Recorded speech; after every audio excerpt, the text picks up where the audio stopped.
தமிழக வெற்றி கழகத்தின் கொள்கை பரப்பு பொதுச் செயலாளர் அருண்ராஜ் நம்மிடம் இருக்கார். அவரிடம் சில கேள்விகளை முன்வைக்கலாம். சார் வணக்கம். அதாவது விஜய் அவர்கள் தற்போது முதலமைச்சர் வேட்பாளர்னு செயற்குழுல முடிவு எடுத்திருக்கீங்க. தமிழகத்தில் ஏற்கனவே திமுக அணி, ஏடிஎம்கே ஒரு அணி, சீமான் ஒரு அணி, இப்ப நீங்க 4 முனை போட்டி உறுதியா இருக்கு. இது களம் எப்படி இருக்கும் சார்?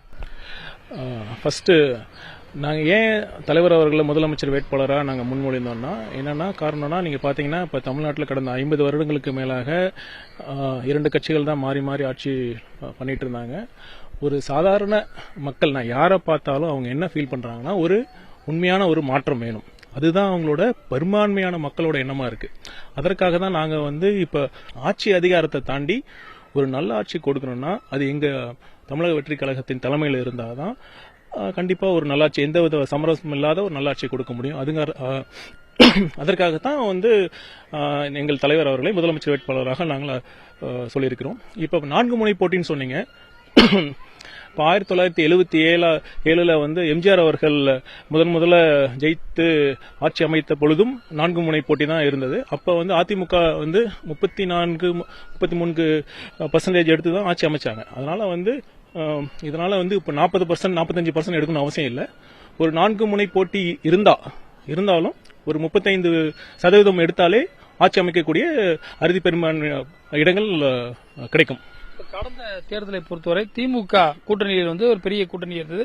கடந்த 3 தேர்தல் 40% மேல அவங்க ஓட்டு வச்சிருக்காங்க. திடீர்னு எப்படி உங்களுக்கு ஒரு சைடு கிடைச்சி எப்படி, ஆனா எப்படி வெற்றி பெறுவீங்க ஒரு வாய்ப்பு இருக்கா உங்களுக்கு?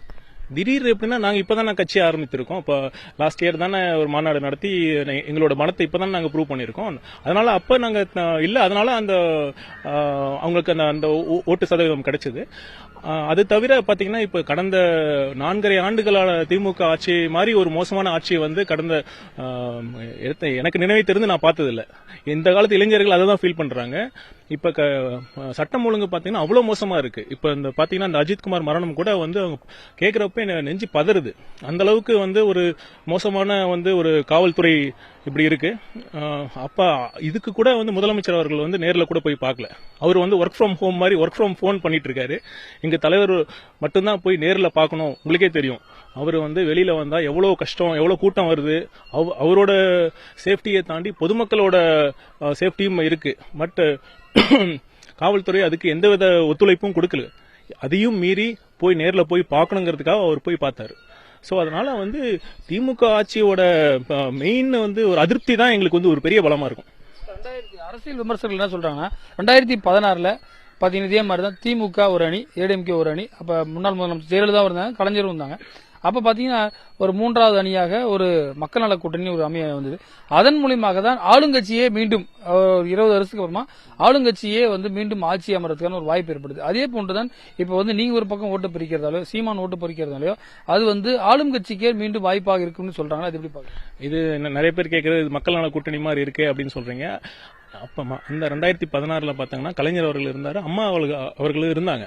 அப்ப அந்த மாதிரி ஒரு இடத்துல வேணா அவங்க ஒரு தேர்ட் ஃபோர்ஸா இருந்திருக்கலாம். இப்ப கலைஞர் அவர்களும் இல்ல, அம்மாவும் இல்ல. சோ இப்ப இருக்கிற ஒரு தமிழ்நாடு மக்களோட ஒரே கரிஷ்மேட்டிக் லீடர், பெரிய ஆளுமை மிக்க தலைவர்கள் பார்த்தா எங்க தலைவர் அவர்தான். அப்படி பார்த்தா நாங்க தான் முதன்மையான போர்ஸே ஒழிய மத்தவங்க தான் 2, 3வது இடத்துக்கு தான் போட்டி. நாங்க 3வது அணி கிடையாது. பல முறை ஆட்சியில் இருந்த கட்சி திமுக, அவங்க ஓரணியில் தமிழ்நாடுன்னு களத்துக்கு போயிட்டாங்க. ஃபார்ம்ஸ் எடுத்துட்டு போயிட்டாங்க. எடப்பாடி பழனிசாமியும் களத்துக்கு போறாரு, மேட்டுப்பாளையத்துல இருந்தாரு. ஆனா இன்னமும் நீங்க ஃபீல்ட்லயே உங்களை பார்க்க முடியலையே சார்? எனக்கு இப்போ என்ன சொல்றதுன்னா 75 வருட பாரம்பரியமிக்க ஒரு திராவிட முன்னேற்ற கழகம் இப்ப ஓரணியில் தமிழகம்னு ஒரு இதுல மெம்பர்ஷிப் உறுப்பினர் சேர்க்கைன்னு ஆரம்பிச்சிருக்காங்க. அப்படின்னா என்ன அர்த்தம்? என்னத்தை காட்டுது? அது உறுப்பினர்கள் எல்லாம் குறைஞ்சிட்டாங்க. புது உறுப்பினர்கள் யாரும் சேர்றதுக்கு தயாரா இல்ல. இப்ப இருக்கிற இப்ப பாத்தீங்கன்னா திமுக நல்லா ஆட்சி, அரசுக்கு நல்லா தெரியும். அவங்க இன்டெலிஜென்ஸ் ரிப்போர்ட் எல்லாம் அவங்களுக்கு நல்லா தெரியும். அதை பார்த்து உண்மையிலே பயந்துருக்காங்க. தமிழக வெற்றி கழகத்தின் வளர்ச்சியை பார்த்து அவங்க பயந்துருக்காங்க. எங்களோட உறுப்பினர்கள் 1 கோடி இலக்கை எட்டி விட்டது. அதனால பார்த்துட்டு அவங்க அவங்க பண்றதே ஒரு டிராமா மாடல், விளம்பர மாடல் ஆட்சி தானே. இது மாதிரி ஓரணியில் தமிழகம் மாதிரி அவங்க உறுப்பினர் சேர்க்கை ஆரம்பிச்சிருக்காங்க. கண்டிப்பா அவங்களும் என்ரோல் பண்ணிடுவாங்க.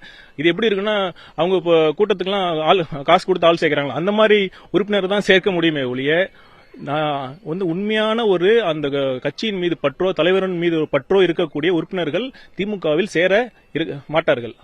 திமுகவின் கட்சி உறுப்பினர்களை தாண்டி அதற்கு வந்து பெரிய செல்வாக்கு சப்போர்ட் பண்ற யூத்தோ மற்ற மக்களோ கிடையாது. நேற்றுக்கு அதிமுக பொதுச்செயலர் எடப்பாடி பழனிசாமி சொல்றாரு, அதாவது திமுக வீழ்த்த வேண்டும்னா அனைவருமே ஒன்று சேர வேண்டும். அதாவது விஜய் உங்க கூட்டணிக்கு வருவாரா அப்படின்னு ஒரு கேள்வி நிருபர் கேட்கறதுக்கு அது மாதிரி சொல்றாரு. அதே போல நயினார் நாகேந்திரனும் மறைமுகமாக உங்களுக்கு தொடர்ச்சியா அழைப்பு விடுத்துக்கிட்டே இருக்காரு. இதை நீங்க எப்படி பாக்குறீங்க? இப்ப அதிமுகவுக்கு வந்து அவங்களோட கள நிலவரம் அவங்களுக்கு தெரிஞ்சிருக்கு. இப்ப வந்து அவங்களுக்கு தனித்து கண்டிப்பாக வீழ்த்த முடியாதுன்னு அவங்களுக்கு நல்லாவே அவங்களுக்கு விஷயம் தெரிஞ்சிருக்கு. பிளஸ் வந்து போதாத குறைக்கு வந்து பாஜகவோட உறவு அலையன்ஸ் கன்ஃபார்ம் பண்ணியிருக்காங்க. இது ஒரு வருஷத்துக்கு முன்னாடி எப்பயும் இல்லாத வகையில வந்து ஒரு அலையன்ஸ் ஃபார்ம் பண்ணியிருக்காங்க.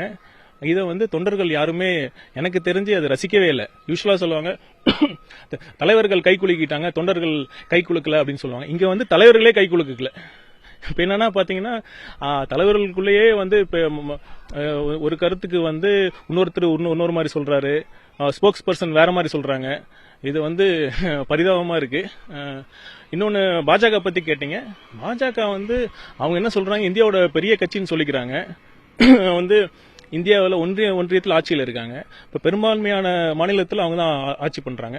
அவங்க எதுக்கு தனித்து நிக்க வேண்டியதானே? எதுக்கு எங்களோட தோல்ல நிக்கணும்னு அவங்க விரும்புறாங்க? நான் வந்து இந்த நேரத்தில் நாங்க சொல்றோம், தமிழக வெற்றி கழகம் வந்து துணிச்சலாக பாரதிய ஜனதா கட்சியை வந்து எங்களோட கொள்கை எதிரின்னு சொல்லியிருக்கோம்.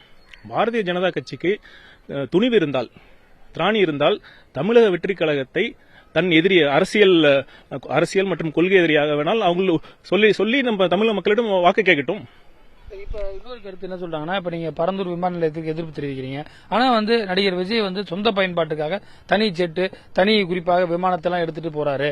அப்படிங்கும்போது விமானம்ன்றது ஒரு வளர்ந்து வர நாட்டுக்கு தேவையான ஒரு விஷயம், விமான நிலையம். இப்ப வந்து இதை மட்டும் எதிர்க்கிறதுக்கான காரணம் என்ன? பெங்களூர் போன்ற விமான நிலையங்கள்லாம் வளர்ந்து விட்டது, ஹைதராபாத்தில் வளர்ந்து விட்டது என்று சொல்கிறார்கள். அதுக்கு உங்க பதில் என்ன? தலைவர் அவர்கள் வந்து எந்தவித டெவலப்மெண்ட்டுக்கோ ஏர்போர்ட்டுக்கோ விமான நிலையத்துக்கோ எதிர்ப்பு கண்டிப்பா தெரிவிக்கலைங்க. அவர் ரொம்ப தெளிவா சொல்லியிருக்காரு. அந்த இடத்தை தேர்வு செய்வதில் தான் வந்து பிரச்சனைன்னு சொல்லியிருக்காரு. ஏன்னா அந்த ஒரு பெரிய சரிவர எல்லாத்தையும் ஒரு கன்சல்டேட்டிவ் ப்ராசஸ்ல அந்த இடம் தேர்வு செய்யப்படவில்லை. ஒரு குறுகிய வியாபார நோக்கு ஒரு எண்ணத்துடன் ஒரு சில கார்பரேட்டோட அவங்க லாபத்திற்காக ஒட்டுமொத்த மக்களின் என்ன சொல்றது அவங்களோட கன்சென்ட்டோட அது பண்ணல.